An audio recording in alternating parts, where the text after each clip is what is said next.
Welcome back to Bible study. Continuing the book of Genesis, chapter 35 and 36. Real life, real answers. What does this chapter speak to us? There's some questions. Um, if you're feeling any of these questions, seek answers in these two chapters. What should I do when my life feels messy or far from God? I feel like everyone can relate to that from time to time. Life feels messy. Being far from God, I feel like that happens to everyone from time to time as well. What do I need to remove before I can truly follow God? Does God still protect me even when I'm afraid? What happens when I obey God and go back to Him? Why does pain still happen even when I follow God? That's I feel like that's something that a lot of people ask from time to time as well. And then the second chapter, can someone succeed in life without following God closely? Why do people end up on different life paths? Does God's plan still stop when people go their own way? And the last one is, why does the Bible list so many names and leaders? So, chapter 35, verse 1, King James Version. And God said unto Jacob, Arise, go up to Bethel, and dwell there, and make there an altar unto God, that appeared unto thee when thou fleddest from the face of Esau thy brother. Study notes. God speaks directly to Jacob after the events in Shechem. He tells Jacob to go to Bethel and stay there. God reminds Jacob of the time he protected him from his brother. Genesis 35:2. Then Jacob said unto his household and to all that were with him, Put away the strange gods that are among you, and be clean, and change your garments. Jacob tells his household to remove foreign idols. He calls them to cleanse themselves and change clothes. This shows preparation for worship and renewed devotion to God. 35:3.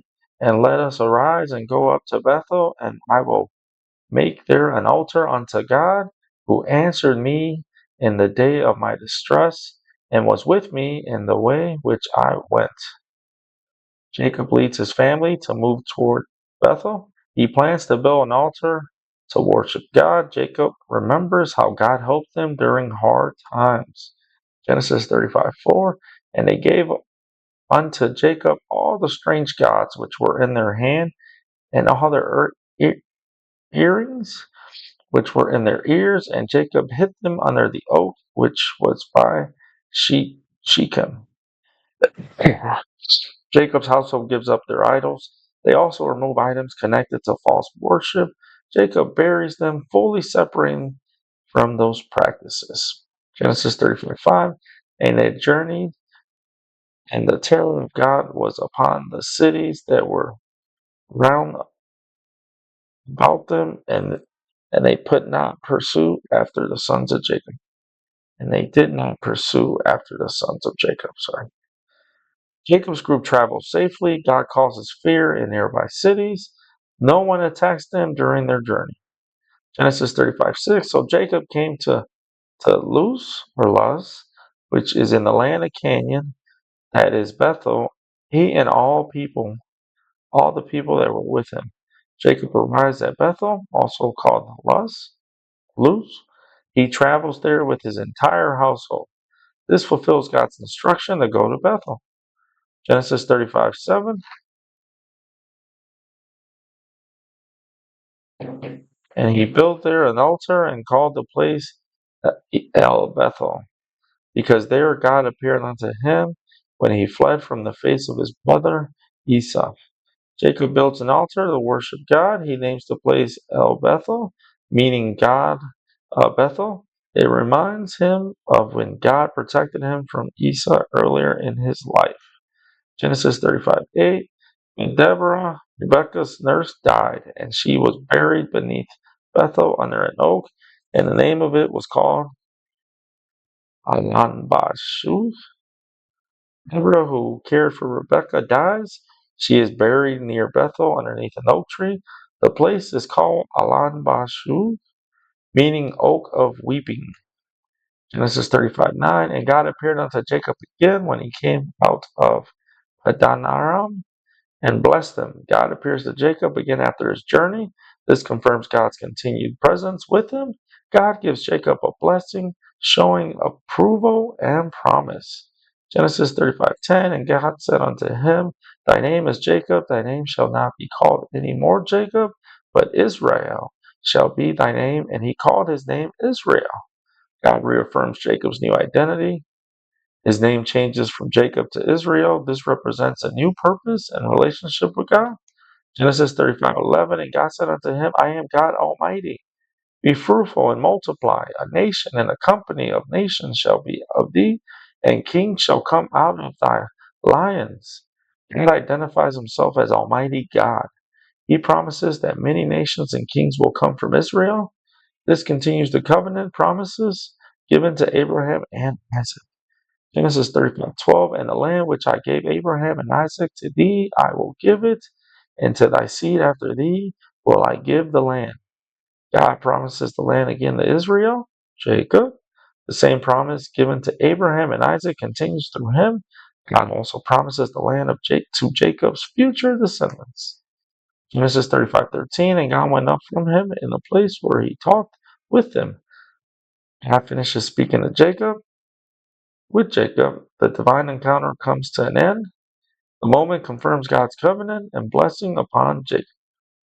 Genesis 35:14. And Jacob set up a pillar in the place where he talked with him, even a pillar of stone, and he poured a drink offering thereon, and he poured oil thereon. Jacob built a stone pillar as a memorial. He pours oil and a drink offering to worship God. This marks a moment of gratitude and remembrance of God's presence. Genesis 35:15. And Jacob called the name of the place where God spake with him Bethel. Jacob names the place Bethel again. Bethel means house of God. It marks the place where God spoke and confirmed his promises. Genesis 35:16. And they journeyed from Bethel, and there was but a little way to come to Ephrath, and Rachel travailed, and she had hard labor. Jacob and his family leave Bethel. They are close to Ephrath, Bethlehem. Rachel begins to experience a very difficult childbirth. Genesis 35:17. And it came to pass when she was in hard labor that the midwife said unto her, Fear not, thou shalt have this son also. Rachel is in severe pain during childbirth. The midwife encourages her not to fear. She is told she will still have a son, offering hope in a painful moment.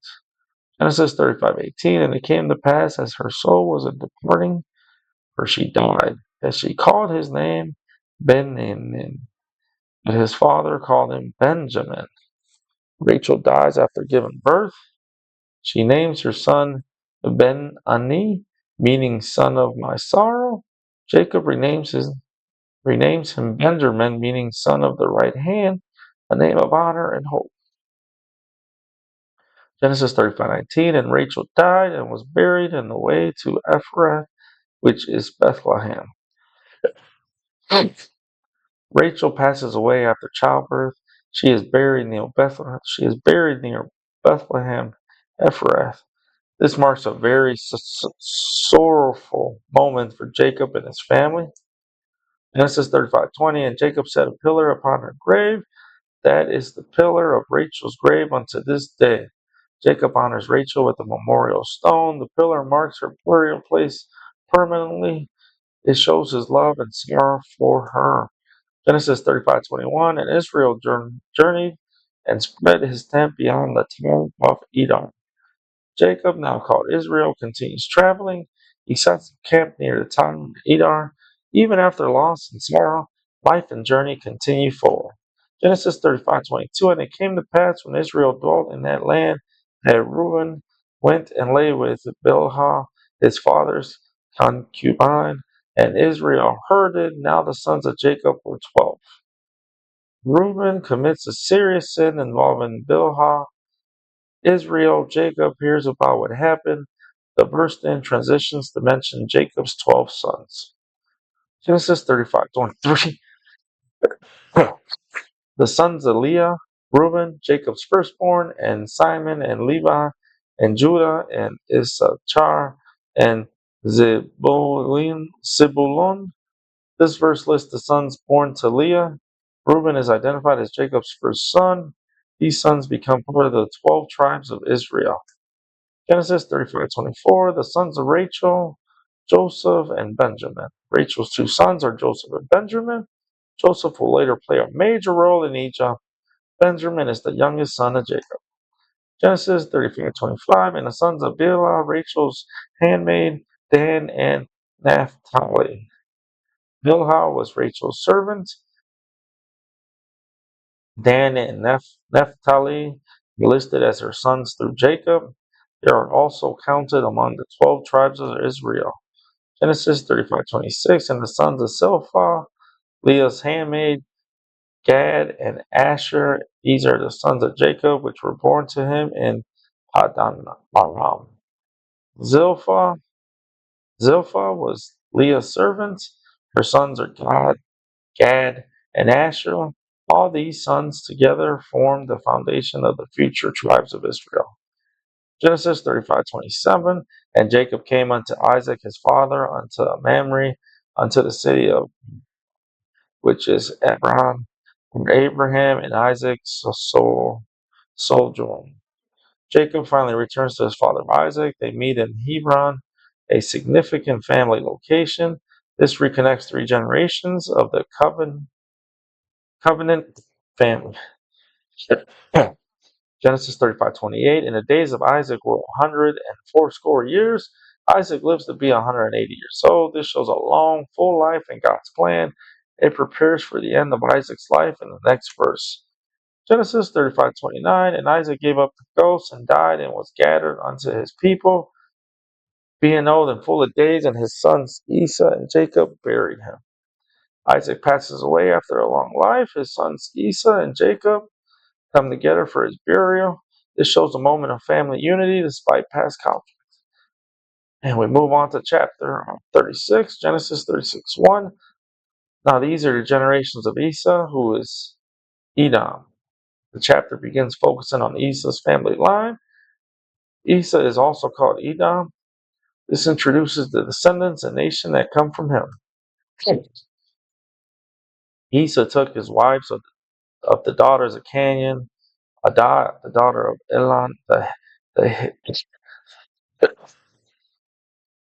the, He, the Hittite, I think it's Hittite, and Alabama, the daughter of Anna, the daughter of Zibeon, the, the Hivite.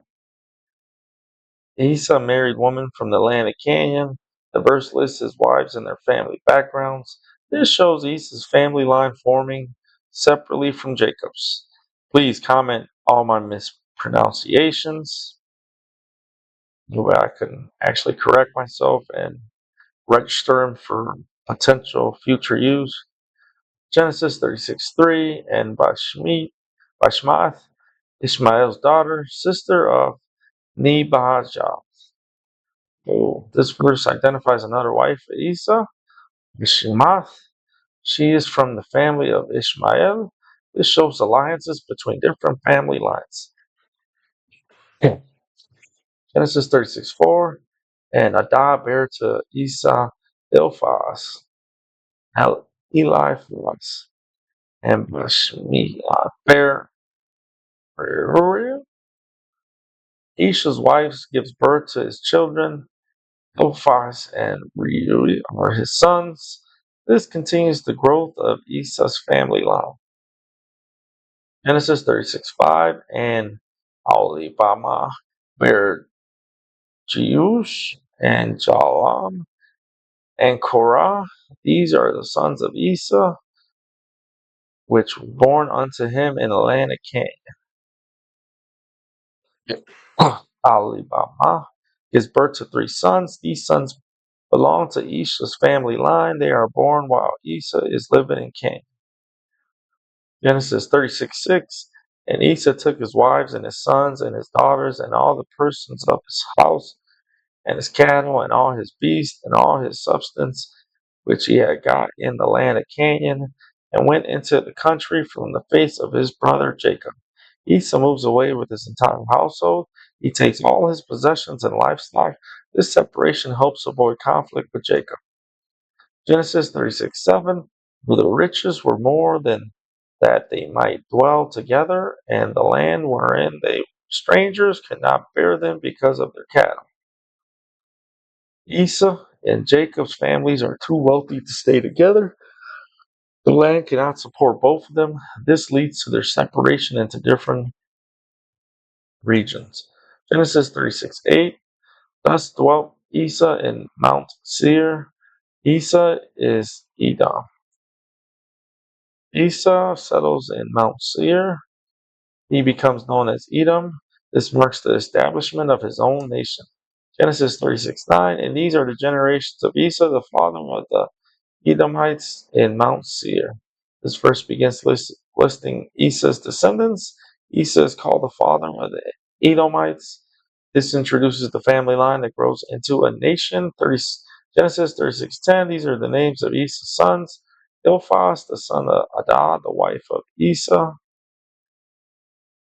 Reuel, the son of Bashmath, the wife of Esau. Esau's sons were listed by name.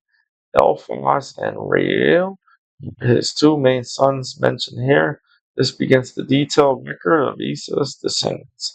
Genesis 36:11, and the sons of Eliphaz were Timon, Omar, Zepho, and Gatam, and Kenaz. Eliphaz, son of Esau, has 5 sons. These names become family lines within Esau's descendants. This shows how Esau's family quickly grows into tribes. Genesis 36:12, and Timnah was concubine to Eliphaz, Isha's sons, and she bare to Eliphaz Amalek. These were the sons of Adah, Esau's wife. Eliphaz, son of Esau, has a son named Amalek through Timnah. Amalek becomes an important name later in Israel's history. This continues the expansion of Esau's family line. Genesis 36:13, and these are the sons of Reuel, Nahath, and Zerah, Shalmah, and Mizah. These were the sons of Bashmath, Esau's wife. Reuel, son of Esau, has 4 sons. These names continue Esau's growing family lines. They come from Bashemath, Esau's wife.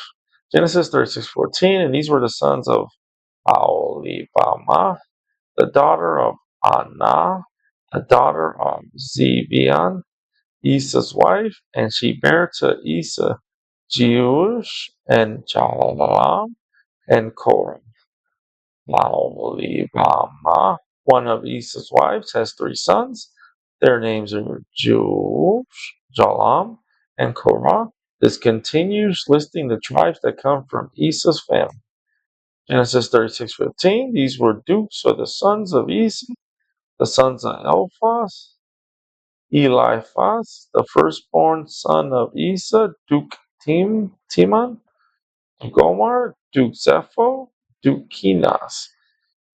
Esau's descendants become leaders, dukes.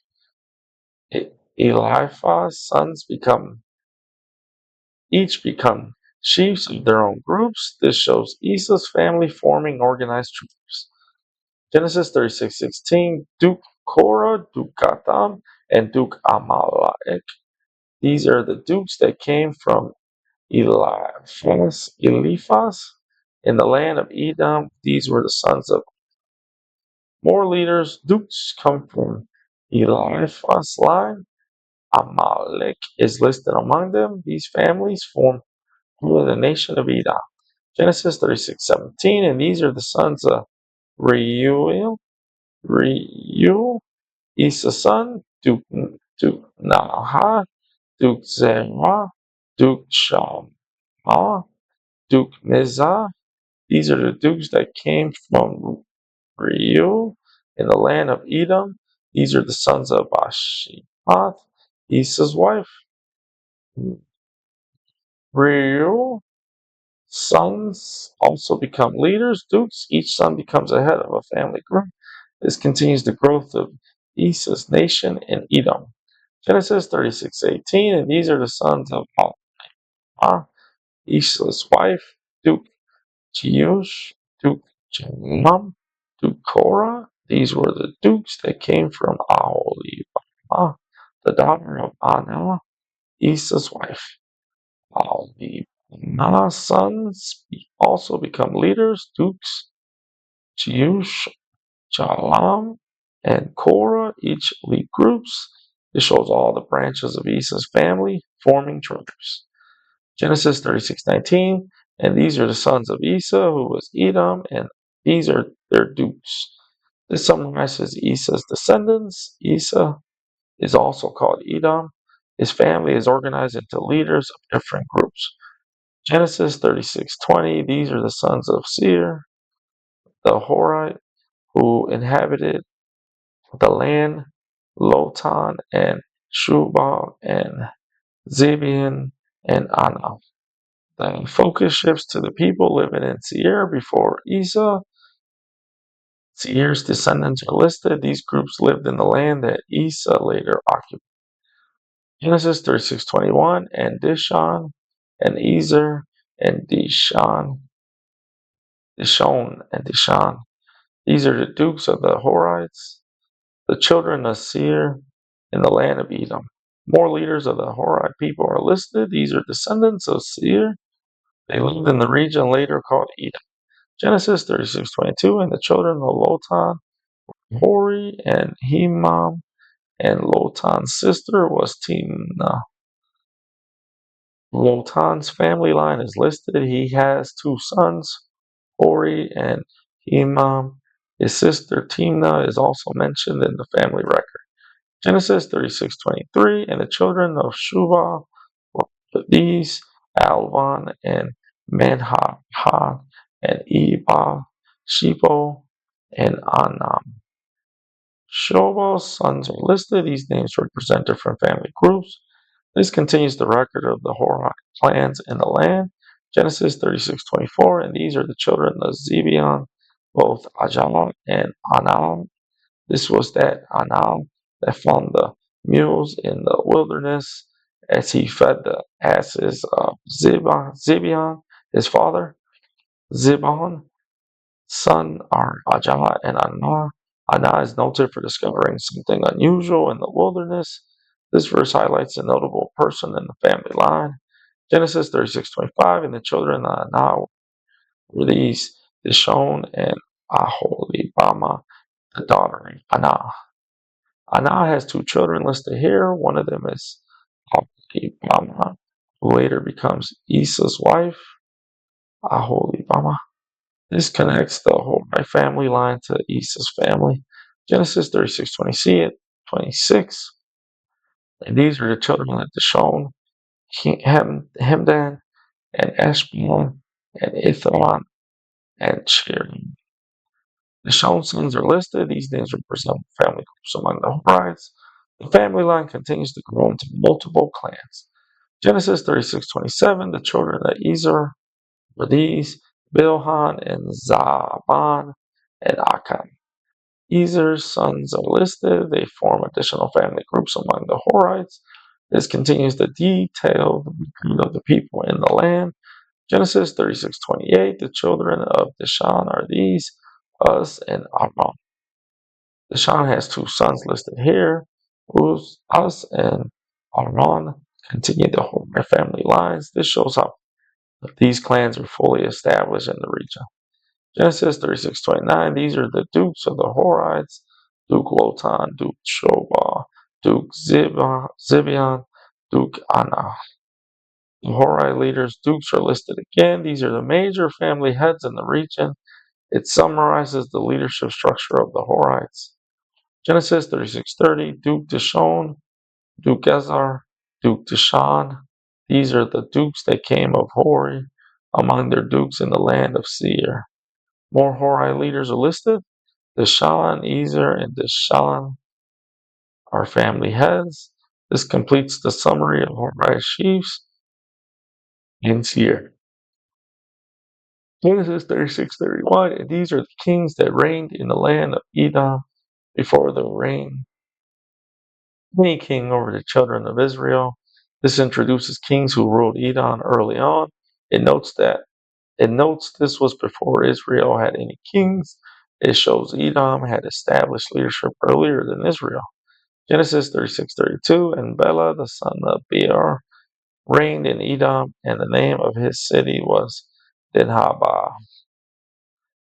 Dinhabah. Bela becomes king in Edom. Bela, his father is Beor. He rules from the city of Dinhabah. Genesis 36:33, and Bela died, and Jacob the son of Zerah Abozerah reigned in his stead. King Bela dies. Jobab becomes the next king of Edom. Leadership continues to pass from one ruler to another. Genesis 36:34, and Jacob died, and Husham of the land of Mani reigned in his stead. Jacob's reign ends when he dies. Uh, Husham becomes the next king. The kingdom of Edom continues changing leaders. Genesis 36:35, and Husham died, and Hadad, the son of Bedad, who smote Midian, the field of Moab, reigned in his stead, and the name of his city was Avit. Husham dies and is replaced by Hadad. Hadad is known for his military victory over Midian. He rules from the city of Avit.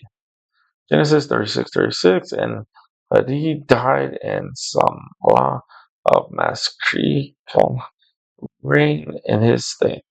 King Hadad's reign ends when he dies. Samlah becomes the next ruler of Edom. Leadership continues to pass from king to king. Genesis 36:37, and Samlah died, and Saul of Rehoboth by the river reigned in his stead. Samlah dies. Saul becomes the next king of Edom. His rule is connected to the region near a river, Rehoboth. Genesis 36:38, and Saul died, and Baal-Hanan, the son of Achbor, reigned in his stead. Saul's reign ends with his death. Baal-Hanan becomes the next king of Edom. Leadership continues to pass through different rulers. Genesis 36:39, and Baal-Hanan, the son of Achbor, died, and Hadar reigned in his stead, and the name of his city was Paul, and his wife's name was Mehetabel, the daughter of Matri, the daughter of Mezahab. Baal-Hanan dies. Hadar becomes the next king of Edom. His family background and city are also mentioned.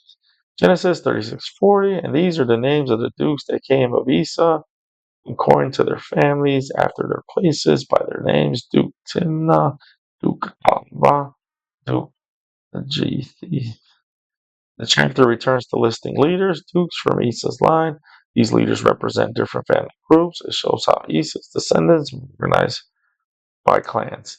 Genesis 36:41, Duke Alibama, Duke Elah, and Duke Pinion.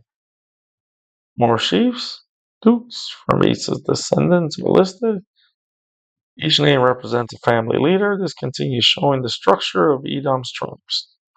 Genesis 36:42, Duke Kenaz, Duke Taman, Duke Mibzah.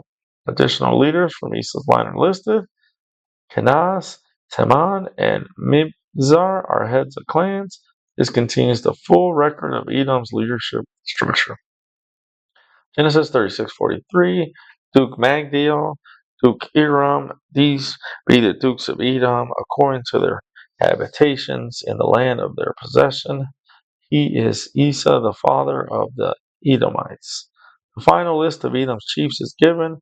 These leaders represent settled regions of the land. The chapter closes by confirming Esau as the father of the Edomites. Oof. those were rough. Well, especially chapter 36. Real life, real answers. So again, we're looking at the questions from the beginning.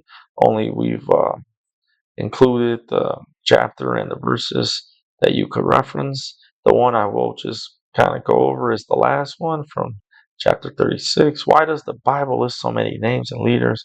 God is showing real history.